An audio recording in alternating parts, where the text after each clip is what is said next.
إن هذا القرآن يهدي للتي هي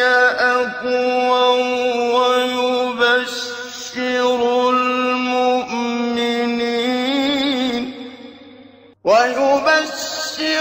المؤمنين الذين يعملون الصالحات أن لهم أجرا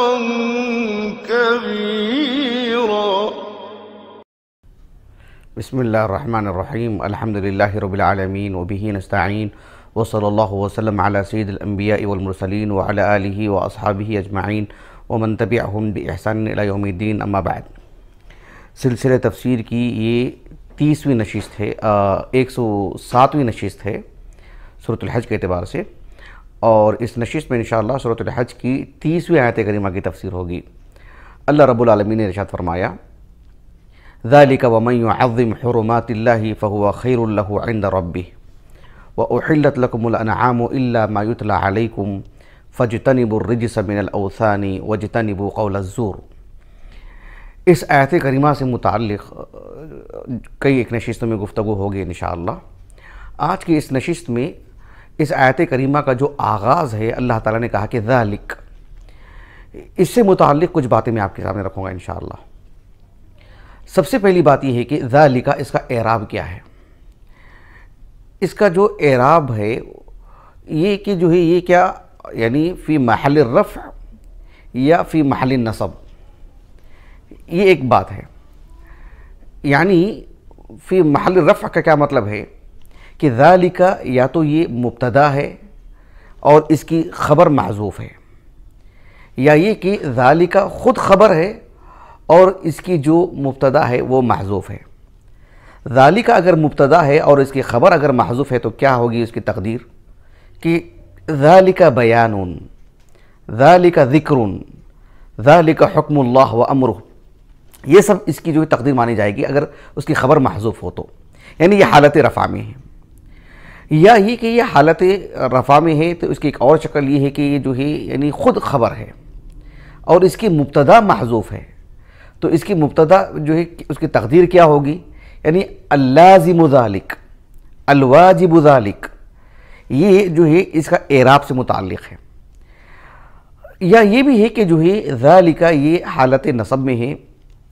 پھر اس کی تقدیر کیا ہوگی حالت نصب میں ہو؟ اس کا مطلب یہ ہوتا ہے کہ گویا کہ اس سے پہلے ایک فعل محذوف مانا جائے گا، جسے کہا جائے گا کہ اتبعوا ذالک، امتثلوا ذالک، یہ اس کی اعراب سے متعلق بات ہے۔ میں بحیثیت طالب علم کے ہمارے اخوان کے لیے بات بتا دوں جو عربی زبان کو سامنے رکھ کر کے قرآن مجید کی تفسیر کو جو جانتے ہیں، سمجھنے کی کوشش کرتے ہیں،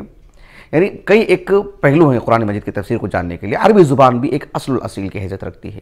اس تناظر میں بات کر رہا ہوں۔ جیسے قاضی ابن عطیہ ہیں، ابو عبداللہ القرطبی ہیں، اور پھر اعراب کی اگر بات کرتے ہیں اسی طرح سے ابو القاسم الزمخشری ہیں، ابو حیان ہیں، اور ابن عاشور ہیں، اور خصوصیت کے ساتھ جو ہے قاضی شوکانی ہیں رحمہم اللہ اجمعین۔ یہ سب جو ہے مطلب قرآن مجید کو جو اللہ نے عربی زبان میں نازل کیا اس کے اعراب بتانے سے متعلق بھی خوب جو ہے مطلب اس پر کام کرتے ہیں۔ شیخ شنقیطی ہیں، آپ کا نام جو ہے اس سلسلے میں خصوصی طور پر ذکر کیا جائے گا، اور جو ہے بہت آسان کر کے شیخ ابن عثیمین پیش کرتے ہیں رحمہم اللہ اجمعین۔ یہ اعراب سے متعلق بات رہی۔ اللہ سبحانہ وتعالی نے فرمایا کہ ذَلِكَ وَمَنْ يُعَظِّمْ حُرُمَاتِ اللَّهِ فَهُوَ خَيْرٌ لَهُ عِنْدَ رَبِّهِ۔ ذَلِكَ سے متعلق ایک دوسری بات جو بہت اہم ہے سمجھنے کے لیے، وہ یہ ہے کہ ذَلِكَ یہ دراصل یہاں آپ دیکھیں کلام کا آغاز ہو رہا ہے، یعنی آیت کریمہ کا آغاز ہے۔ کلام کا آغاز کہنے کے بجائے یہ کہنا زیادہ درست ہوگا کہ یہ آیت کریمہ کا آغاز ہے ذَلِكَ۔ لیکن اس سے پہلی والی جو آیت کریمہ ہے جس میں اللہ رب العالمین نے فرمایا کہ ثُمَّ لْيَقْضُوا تَفَثَهُمْ وَلْيُوفُوا نُذُورَهُمْ وَلْيَطَّوَّفُوا بِالْبَيْتِ الْعَتِيقِ، یہ جو میں نے ابھی پڑھی ہے یہ آیت کریمہ آیت نمبر 29 ہے 20/9، اور اس کے بعد آیت نمبر 30 میں کیا بات ہے؟ وَمَنْ يُعَظِّمْ حُرُمَاتِ اللَّهِ فَهُوَ خَيْرٌ لَهُ عِنْدَ رَبِّهِ۔ لیکن آیت کریمہ جو 30 نمبر کی ہے اس کا سر میں کیا ذکر کیا گیا ہے؟ ذالک دراصل دو جو کلام ہوتے ہیں ان دو الگ الگ جدا جدا کلام کو بیان کرنے کے لیے آتا ہے کہ یہ ایک کلام ہو گیا، یہ ایک بات ہو چکی ہے، یہ ایک خبر دی جا چکی ہے، ایک اور بات، ایک اور کلام، ایک اور جو ہے مطلب خبر دی جا رہی ہے، اس سلسلے میں دونوں کے درمیان فصل کرنے کے لیے ذالک لایا جاتا ہے۔ یا کلام ایک ہی ہو، بات ایک ہی ہو، لیکن اس میں دو جدا جدا زاویے ہو سکتے ہیں، اس کی دو الگ الگ صورتیں ہو سکتی ہیں، اس کو بھی جو ہے مطلب فصل کرنے کے لیے کہ یہ ایک صورت ہے اور یہ ایک صورت ہے، اس کے لیے بھی جو ہے ذالکہ یہاں پر جو مستعمل ہوا ہے، اور قرآن مجید میں جہاں بھی یہ جو عام طور پر یہ مستعمل ہوا ہے، اس بات کو دھیان رکھنا چاہیے۔ اس کو کہتے ہیں جو قرآن مجید کی جو اسالیب کو جو استخراج کیا گیا ہے، اسلوب الاقتضاب۔ اسلوب الاقتضاب کیا ہے اس کو میں آگے تھوڑی سی وضاحت کروں گا انشاءاللہ، لیکن پہلے اس کو ایک نظریاتی طور پر سمجھ لیں کہ ذالکہ یہ دو جو جدا جدا کلام ہوتی ہیں یا ایک ہی کلام کی دو صورتیں ہوتی ہیں، اس کے درمیان فصل کرنے کے لیے کہ ایک کلام جو ہو چکا ہے وہ کلام منتہا ہے، یعنی وہاں پر بات ختم ہو چکی ہے، اب آگے کا جو کلام ہے اس کو کہتے ہیں کلام مستأنف، یعنی سرے سے ایک نیا کلام شروع ہو رہا ہے اور پھر ذالکہ کہہ کر کے ایک طرح سے جو ہے مطلب فصل کیا جا رہا ہے۔ یہ ایک بات ہوئی، یعنی تنبیہ کرنے کے لیے کہ ایک بات ہو چکی ہے، اب آنے والی بات جو ہے یہ بھی ایک قابل ذکر بات ہے، اب اس بات پر توجہ دیجیے۔ اب میں ایک جیسے ہوتی نہیں کہ میں میرے اس خطاب میں دو باتیں آپ کے سامنے رکھوں گا، ایک بات ہو چکی ہے، ٹھیک ہے، اب میری دوسری بات سنیے، تو اس اعتبار سے ذالک یعنی ایک بات ہو چکی ہے، اب آنے والی بات یہ ہے کہ وَمَن يُعَظِّمْ حُرُمَاتِ اللَّهِ فَهُوَ خَيْرٌ لَهُ عِندَ رَبِّهِ، یہ کہاں سے ہمیں مفہوم مل رہا ہے؟ وہ ذالکہ کی وجہ سے۔ اسی لیے آپ دیکھو کہ ابو القاسم ابن جوزی رحمہ اللہ ان کی جو تفسیر ہے التسہیل لعلوم التنزیل، اس میں انہوں نے کہا کہ بعض قراء نے یہاں پر وقف کرنے کو جو ہے مطلب وقف کرنے کو کہا ہے کہ ہاں وقف کرنا چاہیے، کیوں؟ اس لیے کہ ذالکہ کے بعد جو کلام آ رہا ہے وہ ذالکہ کی خبر نہیں ہے، ذالکہ کی خبر تو محذوف ہے، یا ذالکہ خود خبر ہے اور اس کی مبتدا محذوف ہے، لیکن جو ہے ذالکہ کے بعد جو یہاں کلام آ رہا ہے ذالکہ ومن يعظم حرمات اللہ فهو خیر له عند ربه، وہ اس کی خبر نہیں ہے، وہ ایک مستقل جدا کلام ہے، تو اس اعتبار سے ذالکہ پر وقف ہونا چاہیے، یعنی قرات کیسی ہونی چاہیے کہ ذالک ومن يعظم حرمات اللہ فهو خیر له عند ربه، یعنی اس قبیل کی قرآن مجید میں خود اس صورت میں اور بھی آیات ہیں، مثلا آپ دیکھو چند آیتوں کے بعد آیت کریمہ آئے گی ذَلِكَ وَمَن يُعَظِّمْ شَعَائِرَ اللَّهِ فَإِنَّهَا مِن تَقْوَى الْقُلُوبِ، اور اس صورت کے کچھ اواخر میں اللہ تعالیٰ نے فرمایا ذَلِكَ وَمَنْ عَاقَبَ بِمِثْلِ مَا عُوقِبَ بِهِ ثُمَّ بُغِيَ عَلَيْهِ لَيَنْصُرَنَّهُ اللَّهُ، تو وہاں پر بھی ذَلِكَ وقف کرنا چاہیے۔ قرآن مجید میں اور بھی آیات ہیں، جیسے سورۃ الانفال میں اللہ تعالیٰ نے کہا ذَلِكُمْ فَذُوقُوهُ وَأَنَّ لِلْكَافِرِينَ عَذَابَ النَّارِ، تو یہ ذالکہ کی استعمال سے متعلق بات ہے۔ بعض اہل علم نے کہا، بلکہ اکثر اہل علم نے کہا کہ نہیں، اس کے وقف کی ضرورت نہیں ہے، اس لیے کہ آنے والا کلام بھلے ہی اس کی خبر نہیں ہے لیکن وہ اجنبی کلام نہیں ہے، اس سے میل کھاتا ہے، اس سے جو ہے مطلب تعلق رکھتا ہے، اور پچھلے کلام سے بھی اس کا تعلق ہوتا ہے، اس وجہ سے اس کو جو ہے مطلب وصل کرنے میں کوئی حرج نہیں ہے۔ ذَلِكَ وَمَن يُعَظِّمْ حُرُمَاتِ اللَّهِ ذَلِكَ وَمَن يُعَظِّمْ حُرُمَاتِ اللَّهِ فَهُوَ خَيْرٌ لَهُ عِندَ رَبِّهِ۔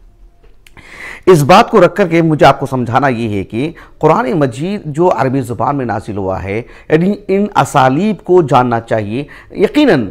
جیسے کہ عامت الناس میں جو مشہور ہے کہ قرآن مجید کو جاننے کے لیے اتنے علوم کی ضرورت ہے، یہ علم یہ علم یہ علم، جب تک ان سارے علوم کو نہیں پڑھ لیتے قرآن مجید کو نہیں سمجھ سکتے، یہ بات ان کی اپنے آپ میں غلط نہیں ہے، بالکل درست ہے، حق بجانب ہے۔ یعنی قرآن مجید کو سمجھنے کے لیے جتنے علوم ہیں،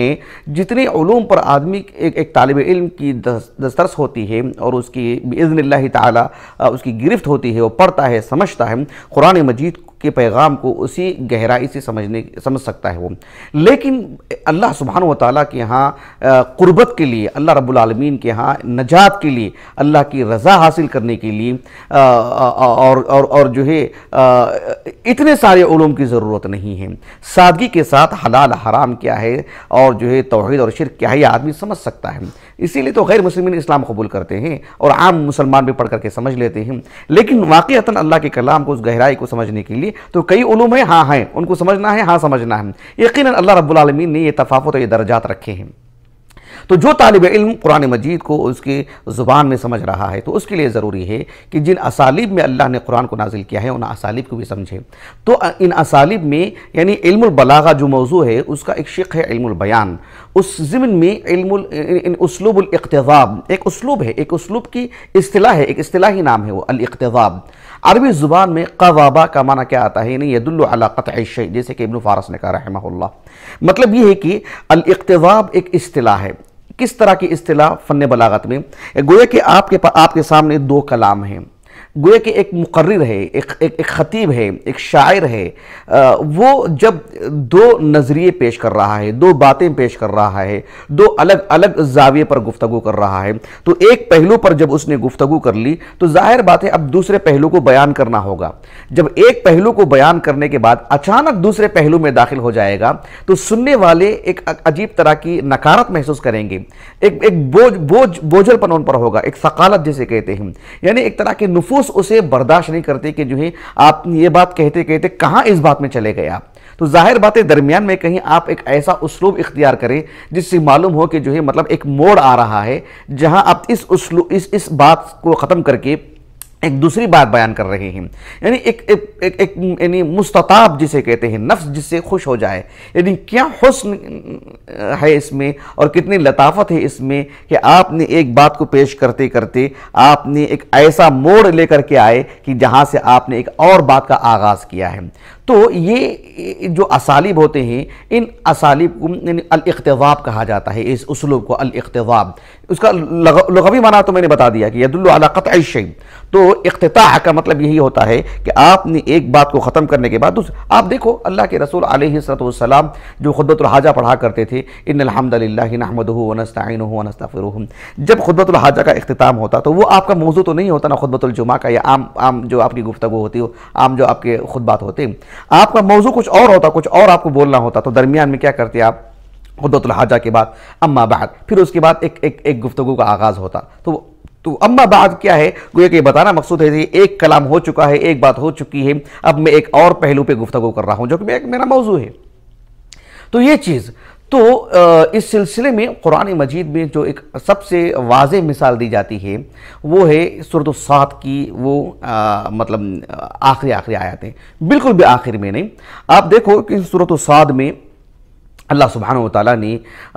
جن انبیاء کے قصے بیان فرمائے ہیں، کچھ انبیاء کے قصے اللہ رب العالمین نے تفصیل سے بیان فرمائے ہیں اور کچھ انبیاء کے اللہ رب العالمین نے صرف نام لیے ہیں۔ میں اس کو آپ الاقتضاب جو اسلوب ہے اس کو میں ان آیات کو رکھ کے سمجھاتا ہوں کیونکہ یہ آیات اکثر اہل علم پیش کرتے ہیں الاقتضاب، یہ جو اسلوب ہے اس کو واضح کرنے کے لیے۔ آپ دیکھو اللہ سبحانہ وتعالیٰ نے سورۃ الصاد میں داؤد علیہ السلام، سلیمان علیہ السلام اور ایوب علیہ السلام، ان تین نبیوں کی تفصیل سے اللہ نے قصے بیان فرمائے۔ اس کے بعد اللہ تعالیٰ نے ان تین نبیوں سے متعلق کہا کہ نعم العبد انہ اواب، ان کو اللہ رب العالمین نے گویا کہ اواب کہا، ان تینوں کو ایک بات ہو چکی ہے۔ اس کے بعد اللہ تعالیٰ نے کہا وَذْكُرْ عِبَادَنَا إِبْرَاهِيمَ وَإِسْحَاقَ وَيَعْقُوبَ أُولِي الْأَيْدِي وَالْأَبْصَارِ إِنَّا أَخْلَصْنَاهُمْ بِخَالِصَةٍ ذِكْرَ الدَّارِ وَإِنَّهُمْ عِنْدَنَا لَمِنَ الْمُصْطَفَيْنَ الْأَخْيَارِ۔ المصطفین الاخیار اللہ رب العالمین نے ابراہیم، اسماعیل اور اسحاق کو کہا، گویا کہ یعنی انبیاء کے جو قصے ہیں اس میں سے دو پہلو ہو گئے، ایک اواب اور ایک اخیار، المصطفین الاخیار۔ اس کے بعد اللہ تعالیٰ نے کہا کہ وَذْكُرْ اسماعیل وَالْيَسَعَ وَذَا الْكِفْلِ وَكُلٌّ مِّنَ الْأَخْيَارِ۔ انبیاء کے قصے اللہ نے بیان فرمائے، غور طلب ہیں، یعنی داؤد، سلیمان، ایوب، ابراہیم، اسحاق اور یعقوب، اسماعیل اور جو ہے یعنی الیسع اور ذا الکفل، ان 9 انبیاء کے قصے اللہ نے نام لیے، کچھ قصے بیان فرمائے، ایک پہلو ہو گیا انبیاء کا۔ اس کے بعد اللہ تعالیٰ نے کہا کہ ھذا ذکر، یعنی یہ ایک بیان ہے، یہ ایک کلام کا جز ہے، گویا کہ یہ ایک جو بات کہی گئی ہے یہ ایک خبر ہے جو انبیاء سے متعلق ہے۔ تو کیا جنت صرف انہی کے لیے ہے؟ نہیں، ان کے علاوہ اور بھی بہت سارے اہل اسلام ہیں، متقی لوگ ہیں۔ کہا کہ ھذا ذکر، یہاں وقف کیا گیا وَإِنَّ لِلْمُتَّقِينَ لَحُسْنَ مَآب، عام متقین پر گفتگو ہو رہی ہے۔ وَإِنَّ لِلْمُتَّقِينَ لَحُسْنَ مَآب جنات عدن مفتحۃ لهم الابواب متکئین فیہا یدعون فیہا بفاکہۃ کثیرۃ وشراب وعندهم قاصرات الطرف اتراب ھذا ما توعدون لیوم الحساب ان ھذا لرزقنا ما له من نفاد۔ یہاں تک ہو گیا،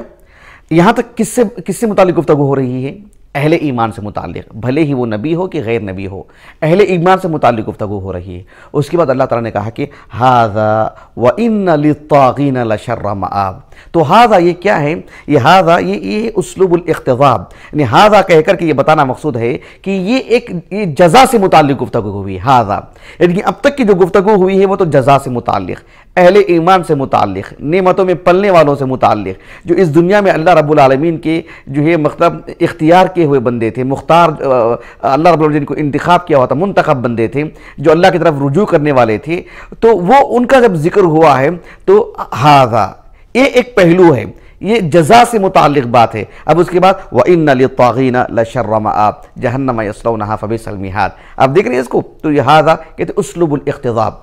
دو جدا جدا کلام یا ایک ہی کلام کے دو صورتیں ہوتی ہیں، ان کے درمیان یہ فصل کرنے کے لیے جو ہے مطلب یہ لایا جاتا ہے، تو اس کو کہتے ہیں فصل الخطاب، فصل الخطاب کہتے ہیں۔ یعنی گویا کہ ایک طرح سے آپ بہت ہی حسن کے ساتھ تخلص اختیار کر رہے ہیں، ایک موضوع سے چھٹکارا حاصل کر کے آپ دوسرے موضوع میں داخل ہو رہے ہیں اور سامنے والے پر یہ چیز رتی برابر بھی گرا نہیں گزر رہی ہے۔ تو یہ بہت ہی عمدہ اسلوب ہے، یہ ظاہر بات ہے کلام کرنے والے کے لیے، خطاب کرنے والے کے لیے، لکھنے والے کے لیے، چاہے وہ ناظم ہوں کہ وہ نثر میں بیان کرتا ہو کہ نظم میں بیان کرتا ہوں، سامنے والا جب سنتا ہے کرتا ہے تو اسے اجنبیت محسوس نہ ہو، گنا نہ گزرے کہ یہ اچانک یہ کہتے کہتے یہ کیا کہنے لگ گئے ہیں، نہیں درمیان میں ایک ایسا موڑ آئے لگے کہ جو ہے آپ ایک سے دوسرے اس کو روکتے رہے ہیں۔ تو یہی ہے اللہ رب العالمین نے فرمایا کہ ھذا یعنی کیا ہے آیت نمبر 29 میں ثم لیقضوا تفثهم ولیوفوا نذورهم وليطوفوا بالبیت العتیق۔ اس کے بعد اللہ تعالیٰ نے کہا ذلک ومن يعظم حرمات اللہ فهو خیر له عند ربہ۔ میں سمجھتا ہوں بات کافی حد تک واضح ہے الحمدللہ۔ اب اس کو رکھ کر کے آپ دیکھیں کہ پھر ذالکہ کا معنی کیا ہوگا۔ اللہ رب العالمین نے کہا کہ ذالکہ ومن يعظم حرمات اللہ فهو خیر له عند ربہ۔ اس سلسلے میں امام محمد ابن جریر ابو جعفر الطبری رحمہ اللہ نے کہا کہ ذالکہ کا مطلب یہ ہے، ذالکہ گویا کہ ذالکہ کا ایک تعلق پچھلی آیت سے ہو رہا ہے، ایک تعلق آنے والی آیت سے بھی ہو رہا ہے۔ تو ذالک کا مطلب یہ ہے کہ ای ھذا الذی امر اللہ من قضاء التفث وبالوفاء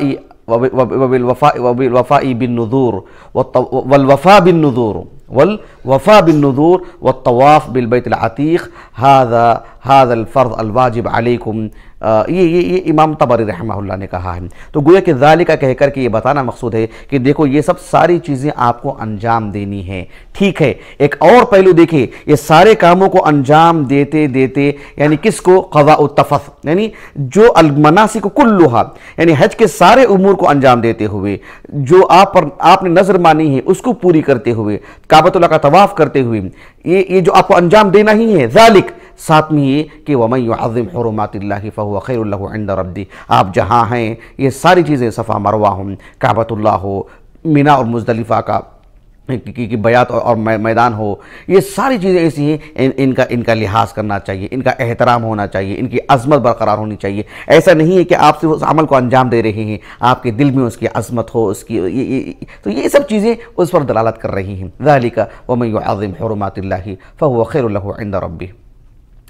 آج کی اس نشست سے متعلق بالکل آخری بات یہ ہے کہ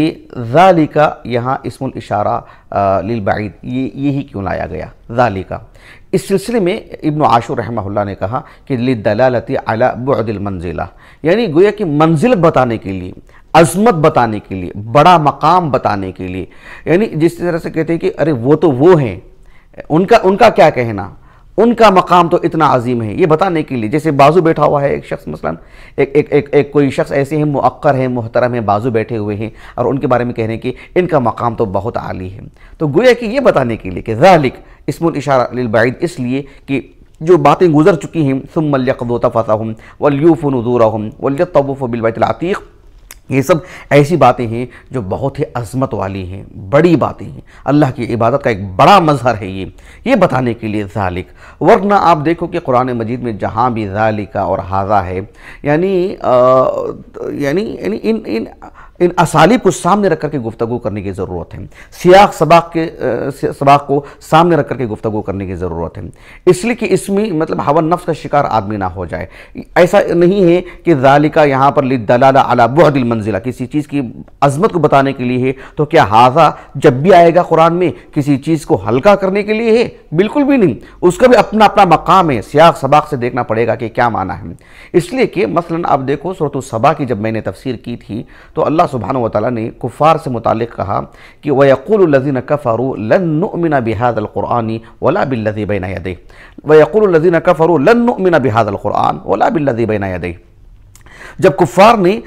ان کے سامنے جب قرآن پیش کیا گیا تو ان کے دل میں ایک بات آئی، انہوں نے کچھ لوگوں کو تیار کیا تھا، النضر بن حارث کو اور دیگر کو، کہ جاؤ جا کر کے اہل کتاب سے کچھ معلوم کر کے آؤ اس کتاب سے متعلق یا محمد سے متعلق صلی اللہ علیہ وسلم، اور اس نے جو ہے مطلب بہت ساری چیزیں جو ہے لے کر کے آئیں۔ جب دیکھا کہ قرآن مجید کا پیغام جو ہے مطلب تورات اور انجیل سے ہم آہنگ ہے، اس کے مبادیات جو ہے اس سے بالکل میل کھاتے ہیں، تو ان کی شرارتیں بڑھ گئی، کہا کہ لن نؤمن بهذا القرآن ولا بالذی بین یدیہ۔ تو وہاں مقصود حاضہ سے ان کا جو نظریہ تھا اس کی تہوین نہیں تھی، تحقیر نہیں تھی، اور اس کو جو مطلب اس کو گرا کے پیش کرنا مقصود نہیں تھا، صرف مقصود یہ تھا کہ یہ جو قرآن فی الحال ہمارے سامنے ہے، یعنی تورات اور انجیل تو پہلے کی کتابیں ہیں، قرآن جو فی الحال اب ہمارے سامنے، اب ہمارے ہاتھوں تک پہنچ چکا ہے، اب اس کو ہمارے سامنے اب پڑھ کے سنایا جا رہا ہے، ہم اس پر ایمان نہیں لاتے ہیں، یہ مقصد ہے۔ یہ نہیں کہ اس کی حقارت تھی، قرآن مجید کی عظمت ان کے دلوں میں تھی، اس کی ہیبت تھی ان کے دلوں میں، اور اس سلسلے میں واقعات بہت ہیں، میں نے بھی وہاں پر بھی کچھ ذکر کیے ہیں۔ تو بہرحال آپ دیکھو اللہ تعالیٰ نے سورۃ الاسراء میں کہا ان ھذا القرآن یہدی للتی ہی اقوم، تو وہاں پر ھذا کس معنی میں دلالت کرتا ہے؟ تہوین کے لیے؟ حاشا للہ، مطلب ایسا کبھی نہیں ہو سکتا ہے۔ تو کہنے کا مقصود یہ ہے کہ یہ جو ذالکہ ہے یا ھذا ہے، جس آیت کریمہ میں یہ مستعمل ہوا ہے وہاں اس کا معنی متعین ہوگا، یعنی سیاق سباق سے اور تفسیری معلومات سے، اس اعتبار سے، تاکہ بالکل ایک منضبط تفسیر ہو سکے۔ میں اپنی بات کو ختم کرتا ہوں۔ اللہ تعالیٰ سے دعا ہے کہ اللہ تعالیٰ ہماری اس نشست کو، ہمارے اساتذہ، ہمارے والدین، ہمارے کل معاونین، ہمارے مشاہدین، ہمارے اہلیہ، ہمارے بچوں کے لیے، ہمارے لیے اللہ تعالیٰ ذخیرہ آخرت کر دیں، ہمارے حسنات میں شمار فرمائیں، اور ہمارے معاون خاص شیخ اختر محمدی کو، شیخ اختر ابن رضوان محمدی کو، جو اسی سال فارغ ہوئے ہیں اور لاک ڈاؤن کی ان تعطیلات میں، چھٹیوں میں جامعہ ہی میں جو ہے قیام کر رہے ہیں تاکہ علمی طور پر مستفید ہو سکیں، اللہ تعالیٰ ان کے اس محنت کو اور لگن کو اللہ تعالیٰ قبول فرمائے، علم نافع عطا فرمائے، اللہ تعالیٰ دین سے متعلق ترقی عطا فرمائے۔ سبحانک اللہم و بحمدک، اشہد ان لا الہ الا انت، استغفرک و اتوب الیک۔